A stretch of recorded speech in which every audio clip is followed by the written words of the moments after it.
Yes. Come on. It's not doing it. Yay. Okay, good. All right.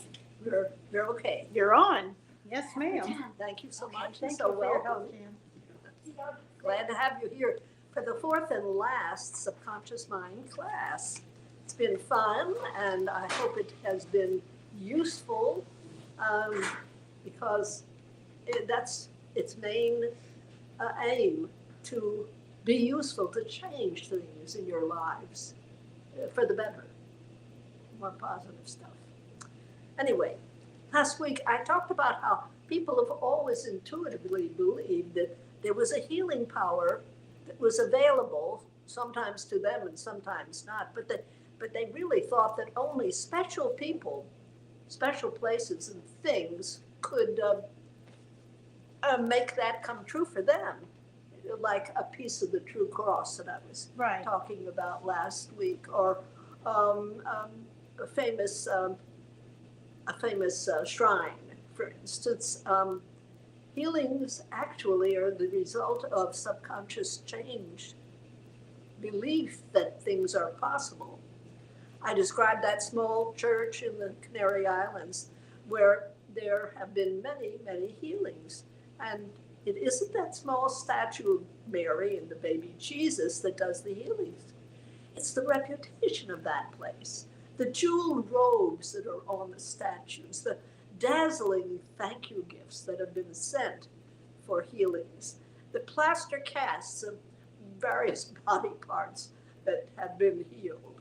And they fire the imagination, they raise the expectation, they change the belief system of the individuals who go there, and healings took place. And healings generate more healings. Happen to somebody else, it can happen to me. Mm-hmm.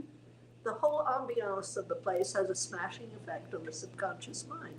And blessedly, healings occur. It's the very same thing that happens at Lourdes and Fatima and Knock, which is in Ireland. And we can achieve the same results without having to go abroad somewhere and see these various shrines. I keep asking, and I'm asking you again, what is the first thing that you have to think about with subconscious mind? Change the way you think. Change the way you think. Right, exactly. What's your thoughts?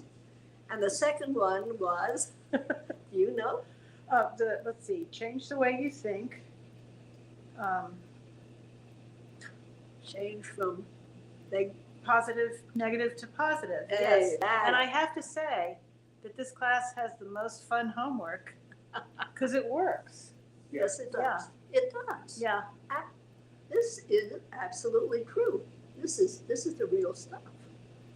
Now, the homework for the second session was to sit down, if possible once or twice or more per day, and do a relaxation technique, or do just measured breathing, count your breaths, and get the body and the mind quiet and relaxed, and use an affirmation in conjunction with positive feelings and program the subconscious mind.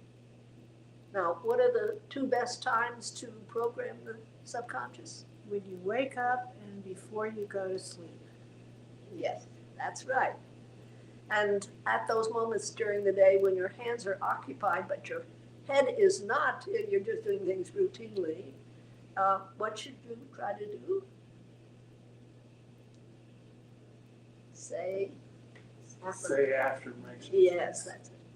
And what empowers the thought? What is empowering to the affirmation? It is feelings, positive feelings. We touch positive feeling. And the feelings are the engines of this whole process. You gotta engage them, and it's easy enough to imagine something and feel good about it. We can generate that feeling inside us. last week I had several additional ways to program the subconscious mind. The mental movie technique is using the power of your imagination to see in your mind's eye the result that you want in full color, full detail. You can see it happening in your mind's eye. You feel yourself enjoying it. You feel yourself involved with this end result that perhaps was a while in the occurring. The second thing was to use a very short phrase or even a single word. Dr. Murphy also talks about a single word as an affirmation, especially when you're going to sleep, like peace or abundance or perfect health or something like as you go to sleep, whatever happens to be challenging you at a particular time. Gratitude, thanksgiving, that's a lovely, powerful way to program the subconscious mind. That's what Jesus did. He gave thanks in advance, and the result came forth as miracles. When we combine, that positive thought with the positive feeling of gratitude, we attract still more things to be grateful for. The fourth was don't use vain repetition. Empty words don't help us. They just don't. Words with strong positive feelings are what we want. And that, again, is not difficult to do, to just get a good feeling about this thing that's going to be coming forth. Still other ideas were don't use no or not in an affirmation because the subconscious mind doesn't understand no. Say make the phrase a positive one, not I'm not getting sick this year. Instead, use I'm saying well this year. I'm not getting any, not. I have no colds this winter. Take the not out.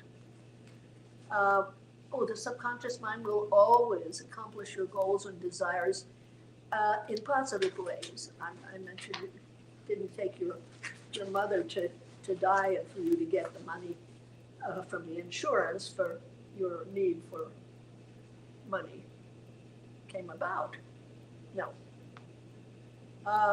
Phrase all affirmations and goals as though they were already accomplished.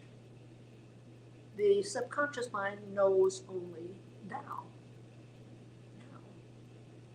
And the subconscious mind is unlimited, but we are not unlimited.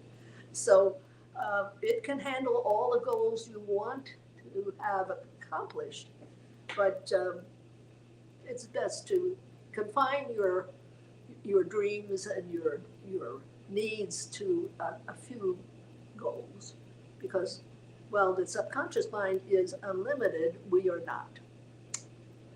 Finally, it can't be emphasized too much, that positive emotion, that positive feeling is so important. And so, of course, your homework was to keep on reversing negative thoughts, changing them into positive ones, formulating a goal, and using an affirmation that you made up to affirm that, to bring it about. Let's see. Make a list of affirmations about health, because we all get sick sometimes, one way or another. And use it. Use that. See if you can't also use it on someone else. We can make affirmations, again, with that positive feeling for other people, whether they happen to be in the same room or halfway across the world. There is no space when you're thinking about the development and the healing and the positive influence that your thought can bring to other people. So we can touch any number of others as long as we are motivated by love. Now this week, I'm going to be addressing some of your concerns, I hope. How do you get along with negative people? How do you overcome past negative experiences? Because sometimes that influences us so much. What happened in the past, and we expect it to happen in the present and in the future.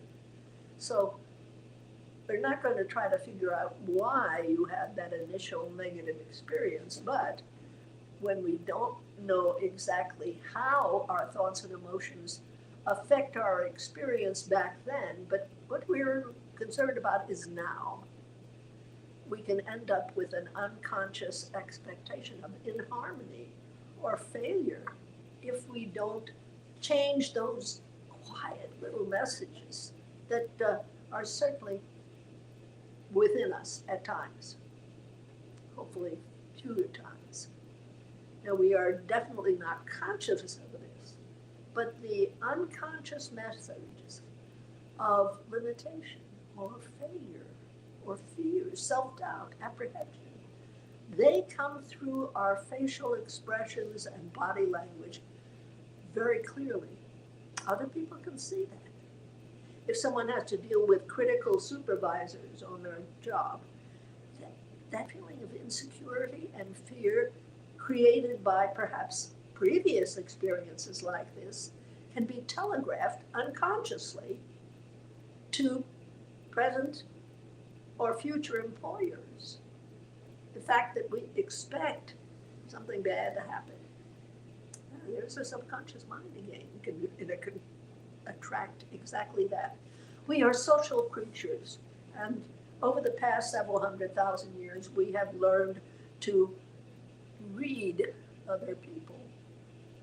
There are minute changes in our body language, in our facial expressions, and we read it automatically for the people around us. Were they relaxed? Were they happy? Were they worried or uncomfortable? Were they frowning? Were they smiling? Were they fearful? Did they approve of us? Did that come through their body language? Or did they disapprove of us? Or they really, really loved us? Our capacity to read each other, no doubt, contributed to the survival of Homo sapiens. Unfortunately, some supervisors and some employers and employees as well have been critical or have not positive feelings or expectations of other fellow workers. And perhaps it comes out of negative mental messages of their own. Perhaps they're just acting in the way they have been acted to, acting the way their parents acted toward each other or toward the children. They might be bullies, but they might have a strong need to control other people. Now that you run into fairly often. Others might have low self-esteem. They are readable, though. We can see the subliminal messages in somebody. And when they start making comments about the new person or the younger person or the person who's just a little different from you, or even if a very competent person, they make them the butt of a joke, or they try to discredit them or exclude them or speak about them in a demeaning way, either to them or to other people, complaining about them. And it's like water dripping on and on. They persist at first in small ways, but then they gradually escalate. They want the person out, and sometimes they get their way. Sometimes the person has to leave or is asked to leave. That's not what we want. No way. If you've ever had that kind of an experience, and I've talked to people who have, it was interesting, someone I know went to work for a real estate company, and the owner was a Vietnamese woman, and she had been raised in Vietnam during that war and saw all sorts of terrible things. And there was no way to please that woman. You had to be perfect. She somehow connected subconsciously perfection with survival. And believe me, she rode everybody and rode them out of the company as well. But what we want to do is find ways to deal with these kind of experiences and situations. First thing we have to do is change our expectation, because they carry fear thoughts for us, self-critical thoughts. I'm not as good as, oh, that one does so much better than I do. And persistently continue to do our affirmations. Say to yourself, I'm so competent. I'm a skilled, willing, capable employee. I'm a wonderful employee, or I'm a wonderful employer.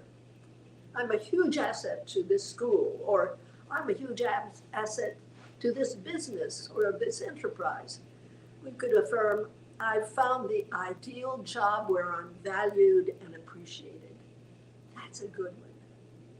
Where you're valued and appreciated, and you're properly remunerated as well. Now, using this mental movie technique is very, very good at this kind of situation. Mental movie, seeing this, you're experiencing this feeling of competency and people congratulating you on doing a good job. So to get along well, to get along even better with the people you work with, see yourself smiling at them. And see your employers smiling in approval at you, at what you're doing, what a good job you're doing. See them complimenting you on your work. Hear yourself saying, I just love this job. This is the greatest job. And say this to your family. What a great bunch of people to work with. And again, feeling your sense of happiness and gratitude for the opportunity to work at a job you absolutely love, and you love the people there and everything about it. Next thing we need to do is look for the good in the people at work. Look for the good in them. Notice the things they do well and give them a sincere compliment. If they try to dress very nicely, or they're extra kind or friendly, comment on it. You will be spreading love, whether you know it or not. Spreading appreciation from them to you, whether you realize it or not. Look for their strengths and tell them, you know, you do that so well. You're a great role model for the people here. But look with love and patience if they happen to be grumpy or out of sorts, because you never know what they are having to deal with outside of the job. They could be having a very, very hard time in some sector of their lives. Empathize with them. You know, you have a really tough job. Look for the good in them and speak to them about it. So not every day, no, but when your intuition tells you that they could use it, and in that way, just looking at them with love, you make allies, you make friendship, you make warm relationships, understanding relationships with other people. When we touch on the subject of relationships with other people, the final word was spoken by Jesus. Actually, he repeated a statement that's found in all the great religions of the world in pretty much the same words. Matthew 7:12. All things whatsoever ye would that men should do unto you, do ye even so to them. You go, he said it. All the great teachers have said it as well. But there's an inner and there's an outer meaning to that statement. Now, the outer meaning, the overt statement says, as you want others to act toward you, act toward them.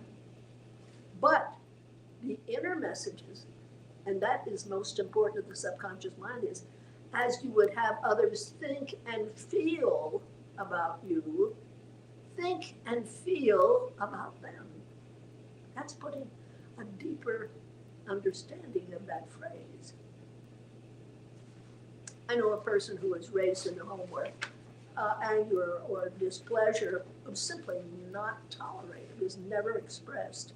It was considered the height of impoliteness or just a rude behavior. Consequently, this person was certain that she never expressed anger. She never did say angry things, but she certainly did think and feel the anger. And believe me, it came across loud and clear. Only a portion of our communication is contained in the words we use. Sometimes that's the least part of it. The majority is nonverbal. It's the inflection of the words you say. It's a facial expression. It's body language, posture, the position of your arms. You know, got them crossed this way. What is that? Protection. You're protecting yourself.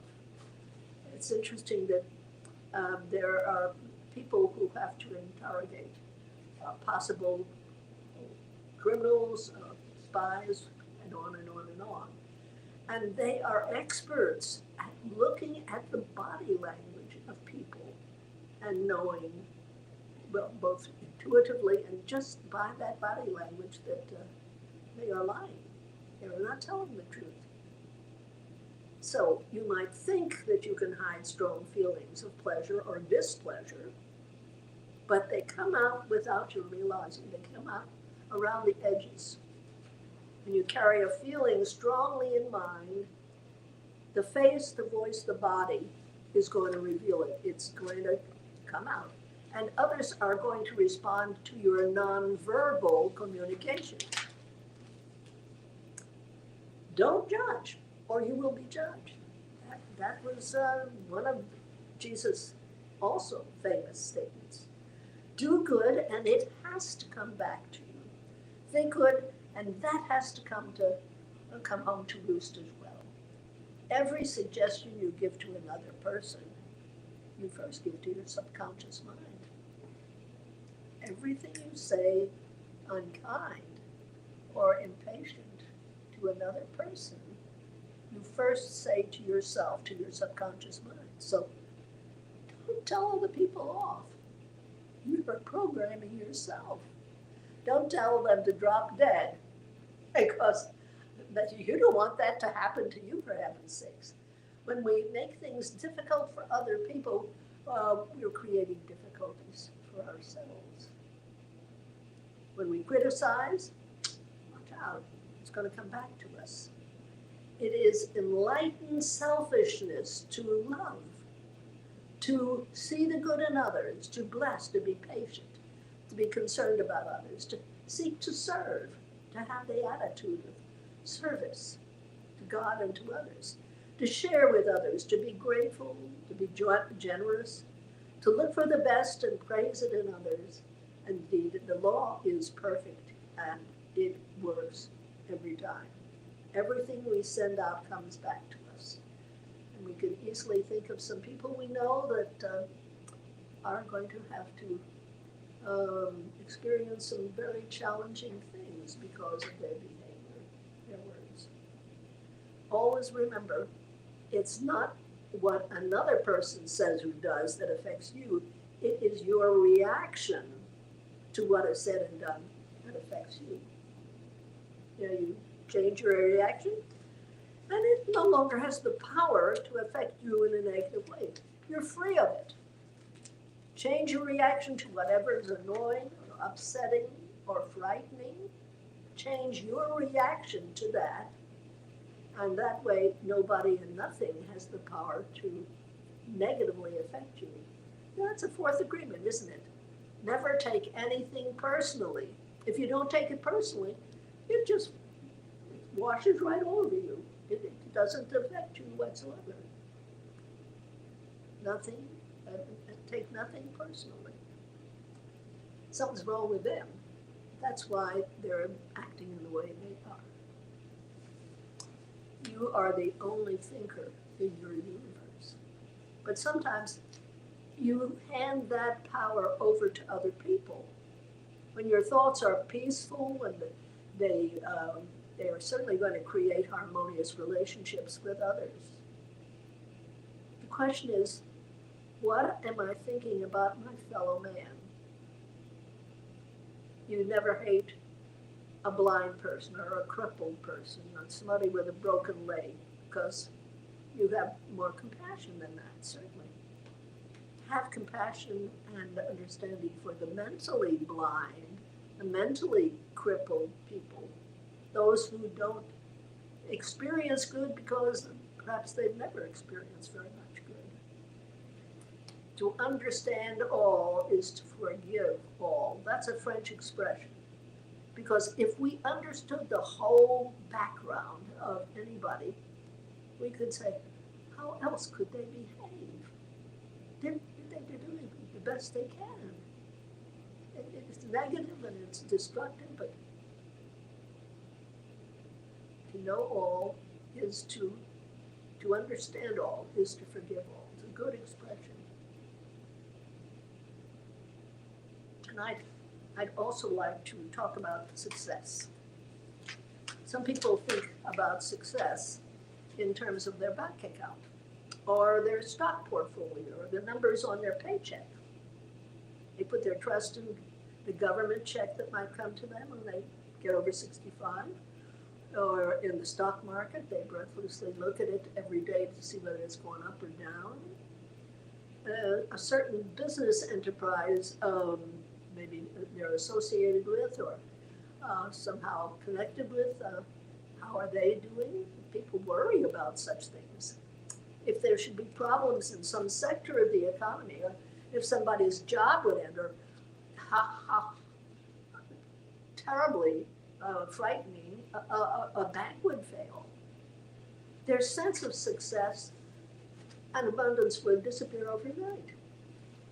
In 1929, when fortunes disappeared overnight, men threw themselves out of the upper stories of buildings because their belief was wealth was success. Wealth. Now, most people do put their belief in and their faith in the symbols of success.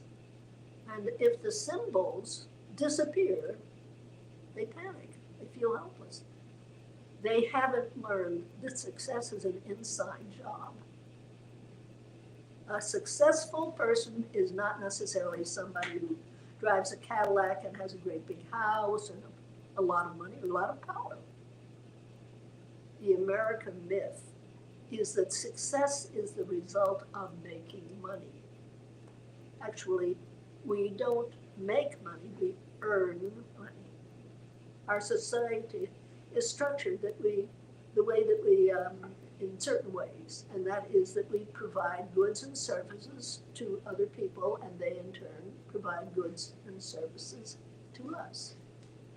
Since it's very hard to say, for instance, how a plumber might buy groceries if he was trying to exchange his services for, say, a farmer that has cows in the backyard. It would be very difficult to negotiate that sort of thing. So we have a medium of exchange, and that is called money. So we go through life exchanging our goods and services for someone else's goods and services. It's a convenient way to interact with other people for things we need. All of this is keep in mind. Success is not the result of earning money. The opposite is true, as a matter of fact. Getting money is the result of being successful. We never, ever just seek money. I mean, it isn't, I want X number of dollars. It's, prosperity follows me and fills my life with all good. Not just money. Don't ever try to program yourself to be a millionaire. No. Money is not the, excuse me. Money is not all you want. You want success. Because success is a much more universal endowment, and it's going to crown many aspects of your life with a good feeling and wonderful experiences. We all know people very, very wealthy whose wealth was only monetary. You can see from the habitual expression on their faces that they were full of what money could buy, and it left them empty and cynical, unhappy, unable to enjoy life. It was just monetary success. I once did a marriage ceremony for the son of a man who owns, or did own, all of the El Rodeos, El Toreo restaurants in the city and outside, Salem, et cetera, et cetera. His son was running one of the businesses, a business in Salem. And he fell in love with this little waitress who was working for him. And they wanted to get married, and so his father paid for a very big wedding. And I think it took place in some ballroom somewhere. So I did the service, and they had a fantastic spread of food afterwards. The reception was lovely. And I looked at this man who had probably paid for the whole thing, and there was no satisfaction. It was not a happy occasion for him. He looked empty of any happiness, any feelings of joy. It was an astonishing thing to see this man's face. So wealth is not what we want, because wealth also can bring suspicion and insecurity. Are they being nice to me because they want something from me? They need to get something from me. Adolf Krisch was, he and his brother and sister bought one motel in, I think it was downtown Roanoke, in the 1950s for $40,000. And they parlayed that one motel into Holiday Inns. I think at one time they owned 70 odd motels, Holiday Inns. And so they were fabulously wealthy. They sold out to somebody else, to another chain of motels. But Adolf Krisch was one of the two brothers. And Ben and their sister had done all this work and become very, very wealthy. And he had an alarm system put in his house. He wasn't worried about losing his possessions. He wanted to make sure that nobody put an ice pick in his ear. Can you imagine feeling that you were the target of somebody's hatred? Somebody who would try to kill you? That's poverty. No matter how much money he had in the bank or how big a house. That is really, really poverty. So, what we want is not money, we want success. And within that success, a feeling of worth and joy, satisfaction, harmony, positive expectation for tomorrow and all our tomorrows. The good was going to be coming forth from every aspect in our life. Success means success in all the aspects of our lives. The one who has established that sense of success and prosperity in the subconscious will enrich the whole world with his or her efforts. U.S. Anderson, famous author, echoes other outstanding teachers when he says, and I quote, "Don't strive for money. Let your thoughts be always on the further service you can be to your fellows, and you will find that their gratitude comes back to you in the form of money, perhaps not from the persons you have served, but return it will, for that's the law. Take satisfaction from service. Constantly seek to expand and improve it. Take no thought for the money, which is always the result of service, and you will find yourself involved in an abundance that is unshakable, for it comes from the roots of the soul.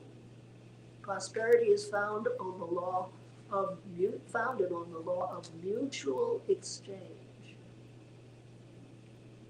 So is poverty. Whatsoever you would that men should do to you, do even so to them." He knew instinctively about this great exchange of all life, of giving and receiving. If you want money, it's because you want the goods and services of other people. You know, there was a TV show a number of years ago about the last man on earth. He owned everything. Everything was his. And then he broke his glasses. Exactly. If we want the service of others, we have to provide them with equal or greater service in return. Our success is always measured in the quality and the quantity of our service, the service that we can render to other people. Now, perhaps you can recall instances of con men who've been enriched unbelievably through swindles or violence. In the news, as I was driving over here, they had killed the man who was the head of the biggest drug cartel in Mexico. He and a great big bunch of his people were killed. Thank goodness. What did he achieve out of life except fear? Fear that exactly that was going to happen. It was a number of years ago that happened that someone filed for my son's tax return and got it. So he was cheated out of his tax return. So don't for a moment believe that the people who do things like this are rich. No. Nothing is judged by the day of its appearance, and nothing corrupt can stand. Prosperity that is based on falsehood is false prosperity, and it will wither before many a sun. The lasting wealth in this world is rightfully won by those who have rendered service in equal measure. No one, no man, no woman can enrich themselves without enriching other people. It has to be a mutual exchange. So, to achieve success, we have to give something, we need to have something that we can give to other people. We live in a universal sea of ideas and creative energies, though. All sorts of creative ideas could come to us if we ask for them, if we believe that they are coming forth for us. We have the right to these ideas as much as anyone else. We can never exhaust this unlimited bank of ideas because it's in the universal that we draw from. No one may ever have heard of it, but nonetheless, it can be powerfully helpful to others, despite the fact they've never heard of it, and we're the first one to come forth with it. So, seeking ideas from the universal superconscious, we never take anything away from somebody else, ever. Steven Spielberg, in the first Star Wars movie, there was a scene in a tavern with these wild-looking people. And those wild-looking people came from his dreams. He pattern them on something that had come into his own mind. Now, Robert Louis Stevenson dreamed of the plot of Dr. Jekyll and Mr. Hyde. Tremendously successful. In seeking ideas from the storehouse of the universal mind, we prosper ourselves, we bless everyone else. Because through us, something comes into being that didn't appear before. It can be something that enhances everyone's lives. Now, we must not expect an idea to always come to you refined and ready for instant use. That's a mistake that a lot of people make. Sometimes it comes in that form, yes, but usually it needs development, it needs effort, needs work. Just as universal mind will bring forth the appropriate idea, will answer that question as we return to it again and again and again. The idea of success and abundance will come forth to us. That's what we concentrate on. The ability to give, and we will receive. It'll bring forth whatever insight we need, whatever skilled help might be necessary, everything else you need. Others will start beating a path to your door. Greater success will come every time you answer the doorbell or you pick up the phone. We have to start the flow and know that it's going to return, and it does, absolutely. You do have to believe in the truth of God's unlimited abundance and your access to that abundance. I told you that Jesus warned us against vain repetition. There, you have to have thought plus feeling plus emotion, not just empty words. Empty words you can start with empty words, but as you repeat them more and more, there's a feeling that comes with them. And cherish that feeling, nurture it. Unless you believe that the statement or affirmation about your unlimited success or abundance are possible, forget it. It won't work. You might affirm, by day and by night, I am prospered in all my activities. And Dr. Murphy, I once have said, just the words by themselves, go to sleep saying abundance, abundance, abundance. And what do you think? God is abundance, and I am part of God. God is wealth. I am part of that. God is perfect success. So you repeat these over and over again, and you get a good feeling about it. Reverend Lola Holy Mays was a Unity minister. She was one of the people who taught financial abundance. And she would use the affirmation, money loves me, loves me, money loves me. And one time the INTA, the International New Thought Alliance, had a conference in Las Vegas, and she and her husband won $1,200 playing Keno at the breakfast table. Money loves me. You want to build within yourself that same feeling? Yeah. The feeling of wealth. If it's possible, keep $100 in traveler's checks with you all the time. Then you always have the feeling that money is there. Money is abundant. But if you don't work on that feeling, the affirmation, consistently, you allow yourself to slump then into fear. When you pay a bill, are there fearful feelings that go along with it? You can't allow yourself any feelings of fear about the future, because it is assured when your subconscious mind is so programmed. If you allow yourself to be fearful, that neutralizes all the good work that you have tried to do, programming your subconscious mind goes out the window.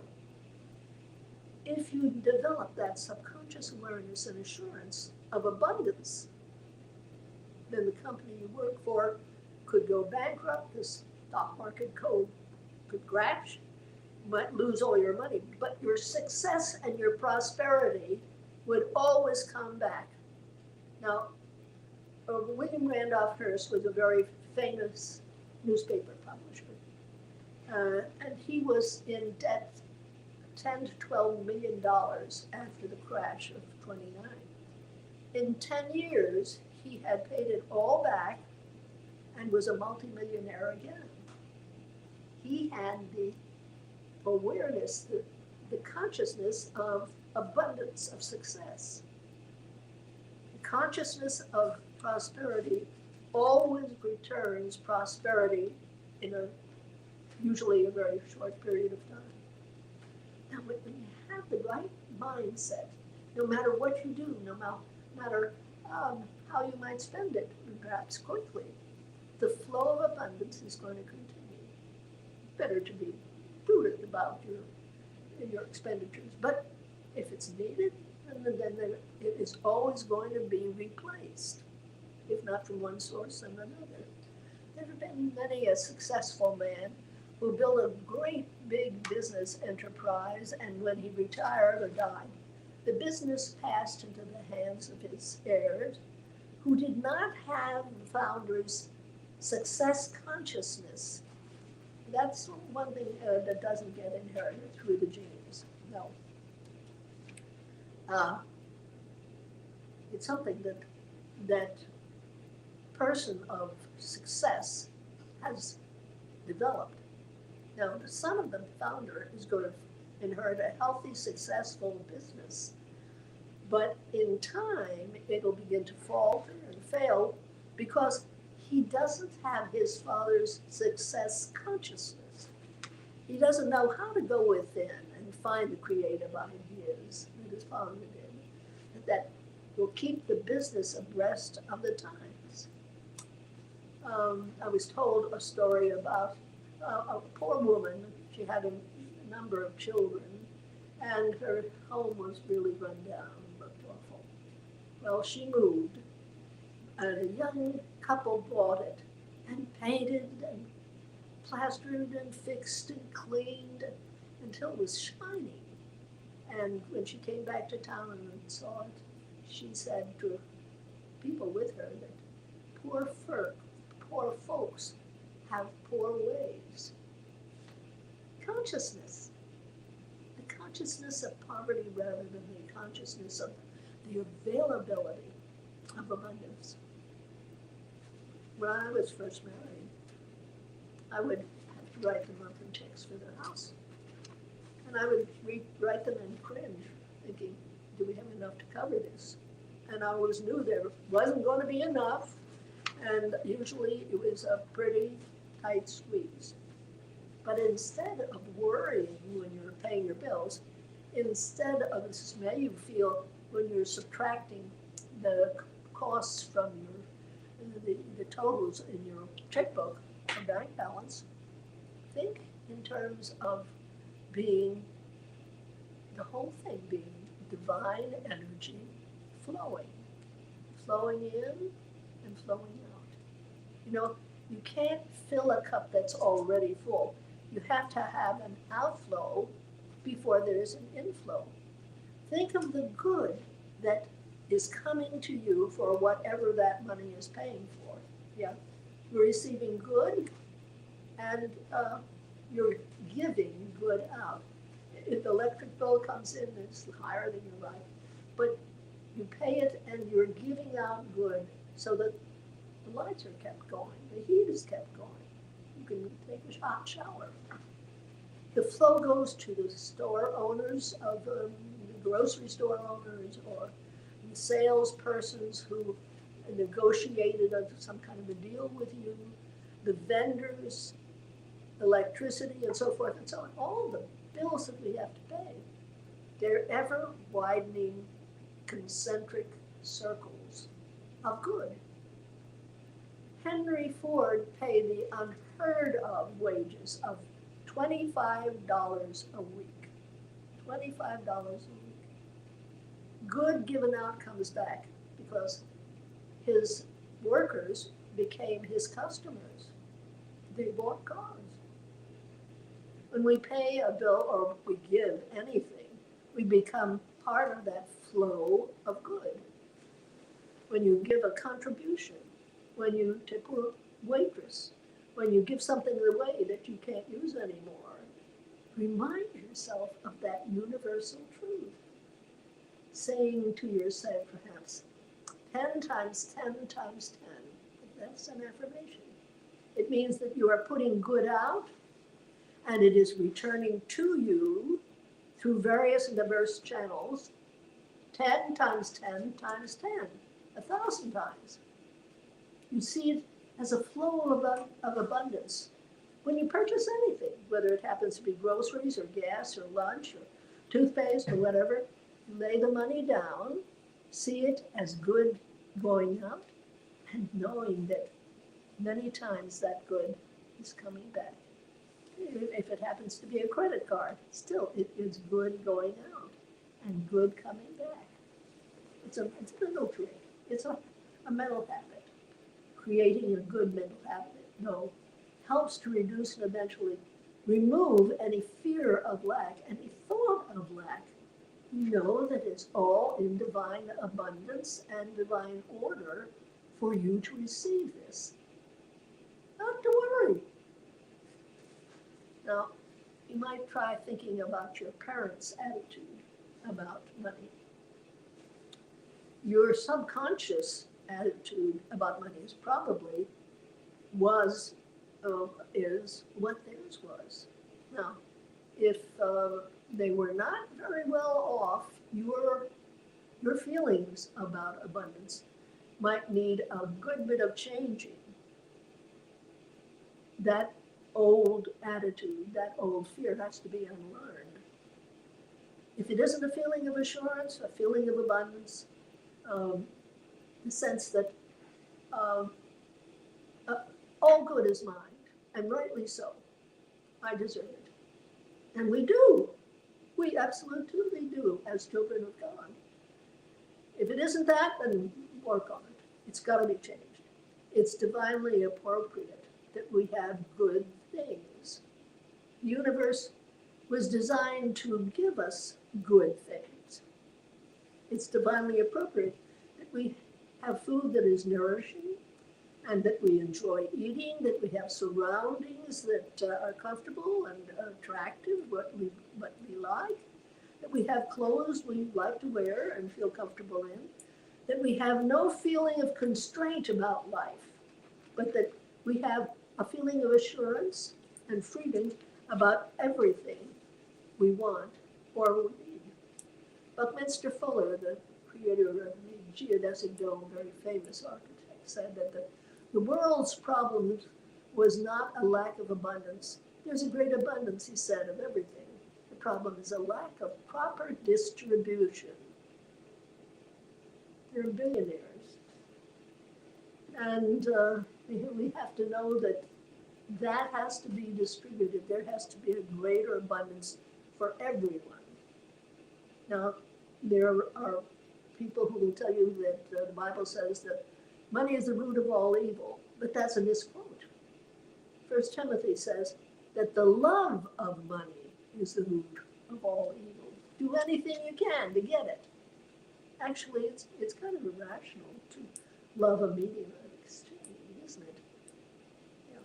It's altogether wholesome, though, to love those creative energies that you expand and that you receive back in return.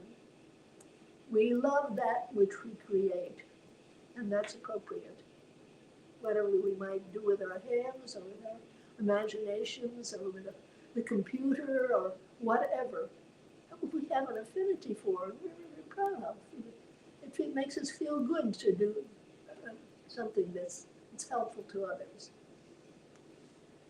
So what we create, we do love. And God loves that which He has created. That's why He loves us unconditionally, without any strings attached. His love is not predicated on our behavior. He loves what we are, what he created us to be. So when we create something, whether it happens to be a cake or that lumpy green ashtray that one of our children made and gave to his father for Christmas, that is a gift, and it makes us feel good. Creation is wonderful. Now, other than both being Democratic presidents and coming from rural backgrounds, you'd be hard-pressed to find very much any similarities between Lyndon Johnson and Jimmy Carter. They were very different in personality and in style, but they both had something in common that was very important. When both were very young, less than 10 years old, they announced to the members of their family that someday they would be the president of the United States. Yeah. They developed that dream very early on, and the power of the sustained imagination is so powerful that it brought them both to the White House. Now, when he was just a toddler, an old woman prophesied that Reagan would be an outstanding president. I wonder how much that lingered in his mind. Remember, what you seek is also seeking you. When you have a good desire, it's the spirit of life. It's God inspiring you to move out and claim your good. Now, as you move out and you claim what is rightfully yours, you bring greater good, not only into your experience, but into the experience of many others. Everyone is blessed, everyone. Also remember that the whole activity of the universe is at your command. Yeah. We were given dominion in the book of Genesis, 1:26. And that doesn't mean to just rule fishes and cattle. It means dominion over our minds, and secondly, over that which comes into our experience. Let's accept that dominion. It's the spiritual truth of us. Let's use the ideas that are going to bring dominion to us. And they are there to be garnered, cherished, expressed, believed in. It'll happen.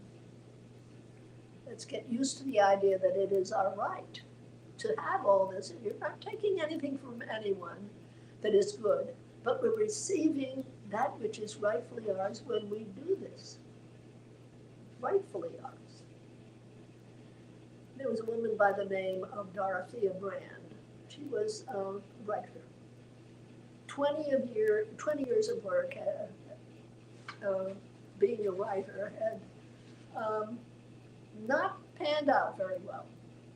She felt ineffective after a few successful early efforts. She had consulted psychologists and publishers and teachers trying to get past this dry place that she seemed to be experiencing. In that 20 years of not being able to feel a sense of success in her chosen profession, she produced just 17 short stories, 20 book reviews, a half a dozen newspaper articles, and an abandoned novel. 2 years after getting a very certain dynamic idea, she had written 24 articles, 4 short stories, done 72 lectures, 3 books, and the preliminary work on 3 other novels, plus many letters of consultation. What was it that turned her around? What was it? What was the change that she made? Act as though it is impossible to fail. She started saying that to herself, and she followed her own advice. That affirmation worked for her. It is impossible for me to fail. Certainly that's the way Jesus acted. That's exactly the way he acted. One of the inner messages of the resurrection. Invincibility. It is impossible for me to fail. Now, I have homework for you. I have these value sheets here. Let me get this to you.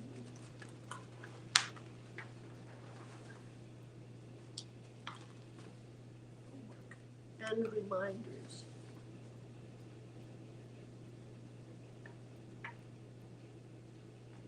Know that you're receiving and giving an unending flow of good, 10 times 10 times 10. Raise your sights, dream big. The sustained imagination is very powerful. Sustained imagination, seeing it, the movie of it unfolding in your life. Act as though it's impossible to fail. Read the values handout. I'm going to read that to you. Identify your top 10 and then structure 3 goals based on the values that you chose. Make up affirmations for them and visualize their successful accomplishment every night for the next week. Okay, got homework to do. Now, you want to give Phil one of these? Oh no, he needs 2 of them. Now, these are sets of values. Long list of values that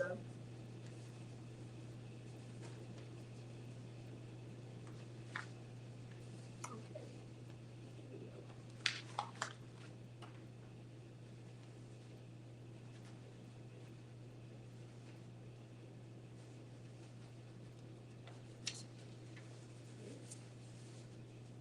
One for you, and one.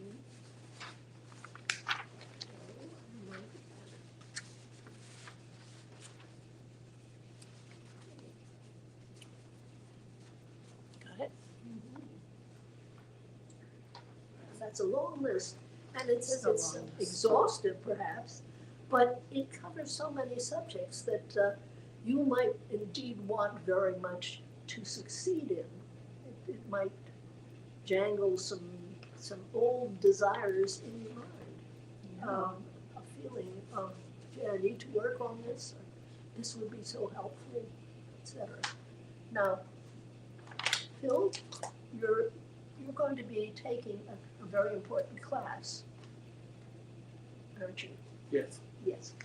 How about creating a mental movie for yourself?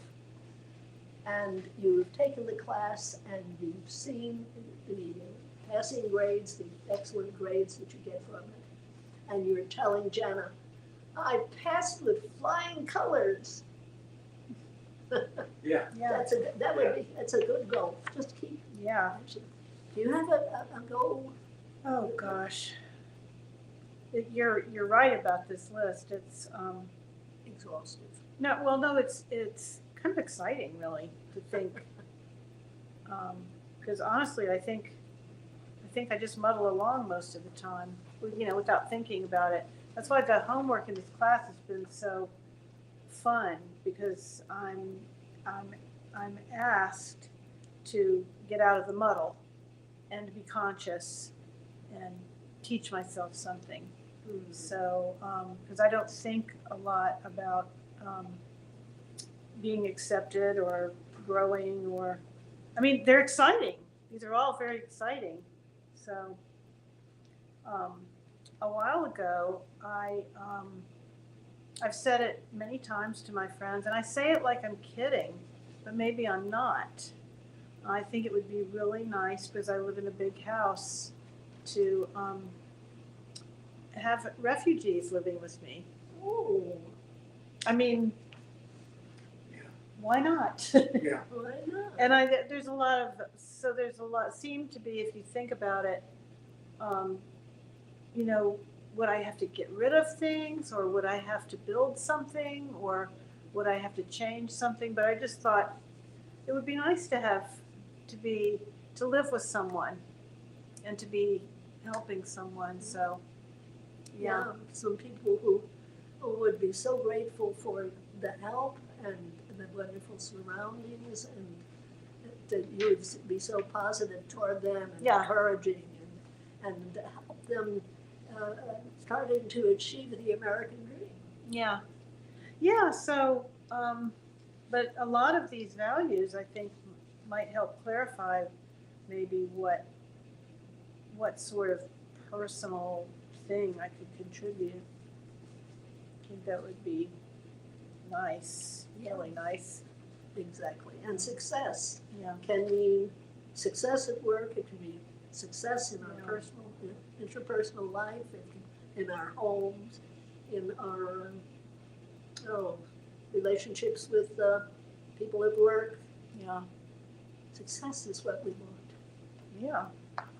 So, this is a wonderful list of values.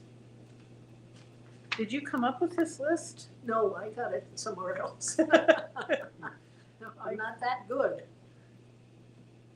Yeah, because I mean, it's just like, I guess some of these things, you know, might not, you know, maybe I don't care if I'm popular. It never occurred to me to be powerful, but Well, you are. maybe it would be, You are Yeah. in your own way. yeah. Absolutely. You're So, powerful. You're this powerful is- where you work. You're this is very powerful in this thoughtful. church. You're powerful in the interpersonal relationships, and you're powerful with your children. You're powerful in a lot of places. I guess you're right. Yeah. But visualize it. Don't forget that mental movie. See it happening. See the people in your house. See your 100% on the exam that you take after that class. Yeah. Yeah. Yeah.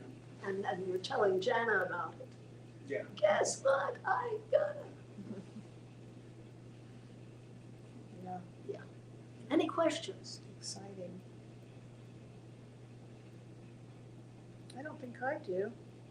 No, I Do don't you? have any questions. I have Yeah. a question for you. How did the breathing in and breathing out exercise go? I did, but I didn't do it as much as I like, but I suggest you do it. Yeah. I really do. It's really 1, helpful. 2, Yeah. 3. 1, 2. It relaxes the body. It calms your mind so that it kind of prepares you for Just to be still. connecting. Yeah. Just to learn to be still. And I've found too, when just in practicing as little as I have, considering I'm not a monk or anything, Yeah. but it does also sort of train you for when difficult things come up in life. I think, or in your day, I guess I should say, somebody's hateful or challenging, and my place is to just Take a deep breath. yeah, it settles your Yeah. mind Right, and and- kind of just prepares you to Be not creative. overreact or and or be loving or kind of lean into the right thing to do. Right.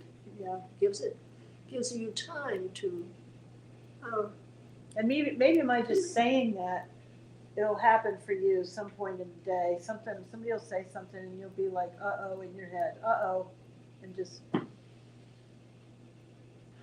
and it'll just remind you of all these things, and all you have to do is pick up the ball of one of these values and roll with that instead of whatever the conflict is. It's very helpful. Yeah. I think so. Yeah, it's good stuff. Try it. Okay. Okay, anything else? Anything anything else that we need to talk about? You any questions you might have? This is reminding me of how I felt about losing my brother, because I felt like I could be helpful, and I felt helpless, and I felt like I was just watching,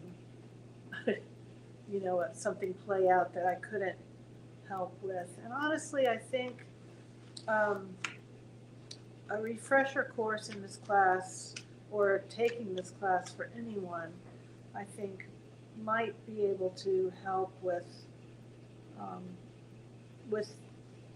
those feelings. Because if your feelings are fueling your faith, then I think it helps to see yourself as helpful no matter what's happening.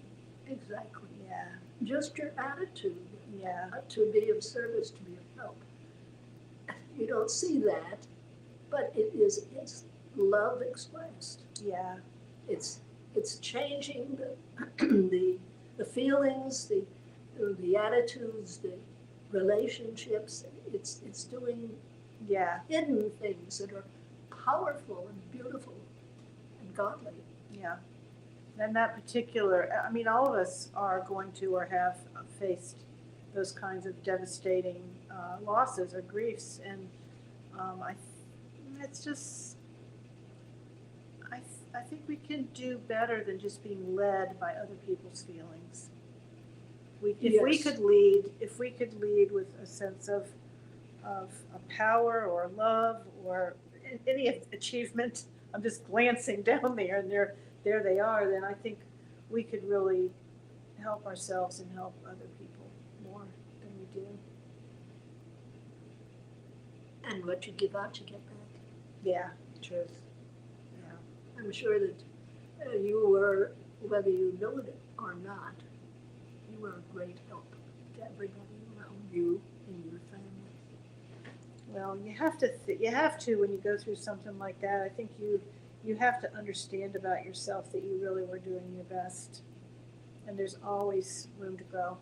There's always room to learn from something, and it's no regrets, no sense in That's so powerful. yeah, That's so good just that you don't look back on that time with, oh, I should have. done Yeah. X, Y, Z. That's a healing thing. yeah. So that's kind of where I was going with this. Some of the things I learned in this or relearned in this class. Yeah, but thank you. This has been Thank you. This has Thank been you for great. being here. Yeah, even Yeah. though you had it broken thank you up. so much. Stuff with the Yeah, I had a sounds. couple Yeah. of weeks that Yeah. couldn't get in here. Yeah, I think we did well. All right, we are still on. So let me make sure we go where we need to go here.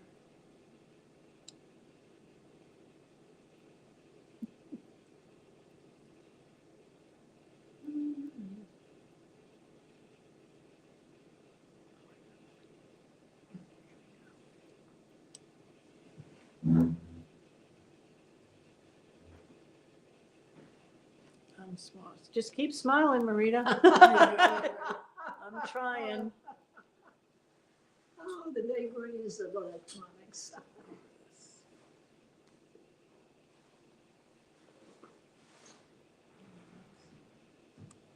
There we go. Okay. There it goes. Yeah.